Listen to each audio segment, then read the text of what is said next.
I'm making that picture. They're serious about it. And when you understand what it means,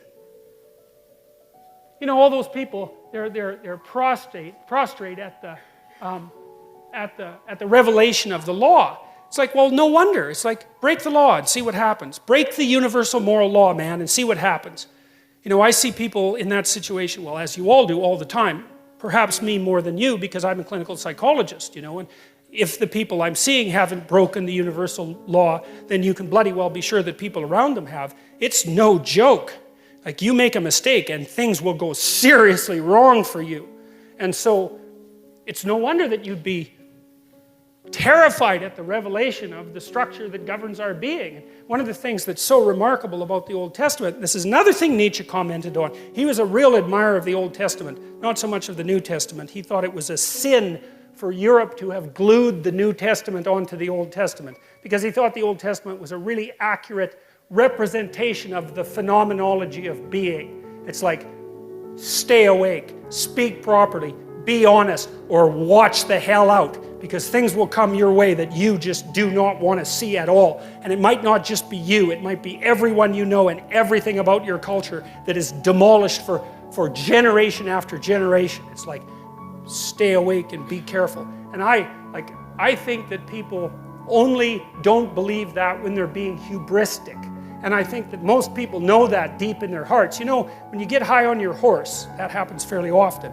If you have any sense, you think, geez, I better be careful and tap myself down a fair bit, because if I get too puffed up, man, something's going to come along and take me out at the knees.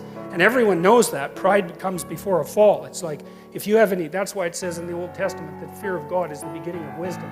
It's like, I've never, in all my years as a clinical psychologist, and this is something that really does terrify me, I have never seen anyone ever get away with anything at all, even once. You know, there's that old idea that God has a book, you know, and keeps track of everything in heaven. It's like, okay, you know, maybe it's not a book. Fine. But that is a really useful thing to think about, because, well, and maybe you disagree. Maybe you think people get away with things all the time. I tell you, I've never seen it. What I see instead is that thing happens, right? Someone twists the fabric of reality. And they do it successfully because it doesn't snap back at them that moment. And then like 2 years later, something unravels. And they get walloped and they think, oh my God, that's so unfair. And then we track it. It's like, well, what happened before that? This. Well, and then what? This. And then what? This. And then what? Oh, this. Oh, that's where it went wrong. It's, yeah, because you can't twist the fabric of reality without having it snap back. It doesn't work that way, and why would it? Because what are you going to do? Twist the fabric of reality? I don't think so.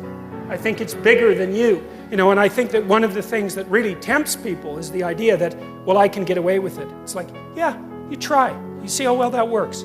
It's like, you get away with nothing. And that is the beginning of wisdom. And it's something that deeply terrifies me. And, you know, ever since last September, when I came to more like broader public attention, one of the things, I've been terrified of making a mistake, because I certainly know I'm more than capable of making a mistake. And thank God so far, either I haven't made one or no one's found out about it. So, but it's like, you know, we walk on a very thin and narrow edge. And we're very lucky when things aren't degenerating into chaos around us or rapidly moving to far too much order. And it's not an easy thing to stay on that line.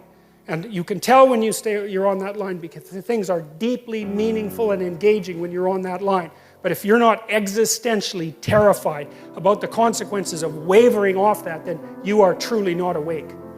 So, and that's what I see in this picture, you know, it's like, look out, man, because there are rules.